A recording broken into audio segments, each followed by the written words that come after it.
ചെയ്യാൻ പോകുന്ന പരീക്ഷണത്തിന്റെ പേരാണ് കുളിക്കുമ്പോൾ കരയുന്ന കുട്ടി. അതിനുവേണ്ടി സാധനങ്ങളാണ് ഒരു പാത്രം, അതിൽ നിറയെ വെള്ളം, പിന്നെ ഒരു കുപ്പി, അതിൻ്റെ അടി മുറിച്ചത്, അടപ്പിൽ വിസിൽ ഘടിപ്പിച്ചത്. ഈ കുട്ടിക്ക് കുളിക്കാൻ ഭയങ്കര മടിയാണ്. കുളിക്കുമ്പോൾ അപ്പം തന്നെ കരയും. കണ്ടോളൂ. ഇപ്പോൾ ഈ കുട്ടി കരഞ്ഞു. ഇതിന് കാരണമാണ് കുപ്പിക്കുള്ളിൽ വായു ഉണ്ടായിരുന്നു.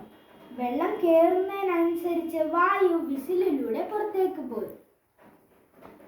ഇപ്പോൾ ഞാൻ ഈ വിസിൽ അടച്ചു പിടിച്ച് ഇതിലേക്ക് മുക്കിയപ്പോൾ വെള്ളവും കയറിയില്ല, വായു വിസിലിലൂടെ പുറത്തേക്കും പോയില്ല.